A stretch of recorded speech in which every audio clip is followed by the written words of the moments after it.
sorry, but my mother couldn't be here today. And one of the wonderful things about going to rugby clubs is I can say that everybody knows. There's certain times I go and do this in more company orientated and they go, huh? What's that mother got to do with it? Can you remember that image of my mother in the stand? The thing about it is, because I get reminded wherever I go, all the time I go, I get reminded about, how's your mother, you know. I go anywhere in the world. Anywhere in the world, I walk into, I don't know, some rugby club in South Africa or New Zealand or Singapore or whatever. And they don't ask me how I am, they only ask me how my mother is. So that's normal straight. But just remind you, that picture of her doing the one-person Mexican wave is 1993.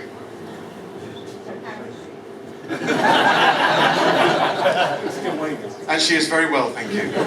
She's just come back from Malaysia. She went back to see my uncle's and aunts out in KL for a Chinese New Year. So she's just come back from about 5-6 weeks in Malaysia. So she's very well indeed. And in fact, I'm going to talk about my mother. One of the things I do regale about my career is sort of questions I get asked a lot about what happened, how things happened, all these sort of things. And one of the questions I get asked, you remember when I first played for England back in the mid-80s, when England were pretty much a very good average side, and if we won 2 home games, that was a really good season for England. And in those days, people used to find out whether they were in the team or not by reading the paper or listening to radio. That was the sort of the era it was. And if I take you back to 1984, I just joined the Royal Air Force, went through Cranwell, and started flying training at Cranwell, and doing my basic flying training. And joined that little small club just up the M1, about 40 miles further north, as you know, playing red, white and green. Okay. And was playing up there. And they decided that I was playing so much rugby, because I was playing a lot of rugby for the Air Force, for the North, Yorkshire, etc., that they were going to take me off flying training and go and basically scum me away somewhere quiet where I can just do a little easy job and play lots of rugby out of the way. Sort of like the precursors, you could argue, to the sort of professional secondment type thing. I didn't realise at the time, for me, like, you've got to remember, I have to remind people a lot of times, in those days, rugby was just a hobby, wasn't it, Eddie? It was just a hobby, that's all it was. We used to play in the evenings and on Saturdays. And I was trying to get a job. And for me, my dream was to fly jets in the Royal Air Force. So being told to go and stop flying training and because you're playing too much rugby was a bit of a frustration for me. My dream to be a fast jet pilot. And I went to a small base called RF Swinderby, just south of Lincoln on the A46. And I was there, I think we played Newport, that's right, we went down to Newport to play against Leicester when we played Newport. I can, do you mind if I close that? Just, the kids enjoying themselves putting me off. Went down to Newport. Now, that won't mean anything to you, might to you, but it's a different Newport, okay? Not South, but the one in South Wales. And the reason why it sort of sticks in my memory was because it was not long, I think it was about a year or 2 before, and somebody went, that's Colin Smart. Now, the relevance of that is 2 years before that he was infamous because he was taken. That's infamous, I'm not infamous. I'm going to pick that lens with you, Kiwi. Yeah, Colin Smart. Colin Smart was taken into hospital in Paris because he had to have his stomach pumped out because he drank a bottle of aftershave. So that's the history. It's another story I'll tell you about. I'll tell you later if you want. Come and ask me later if you want to tell this full story. But anyway, so I came back. Now, I was 20. I just started flying training. I was staying in the officers' mess at RF Swinderby, and as is usual, over the weekend, you know, bored, Saturday night been out, come back from Newport late, Sunday, passing time away. Sunday nights, in those sort of days, mid-80s, ITV, evenings, always used to be film. And in all seriousness, that Sunday night will always stick in my memory about the way that I found out that I'd been picked to play for England. And I was sat there one evening, in the TV room in the officer's mess, watching James Coburn in the film Our Man Flint. You know that one? The TV's, the spoof James Bond type American, yeah? And I was watching the film, and after the film, the door opened, and the steward, yes sir, there's a telephone call for you. Oh, right, okay. Please ring me on a Sunday night. Because no mobile phones in those days, remember that? So I went through to the bar, picked up the phone and said, Acting Pilot Officer Rory Underwood here.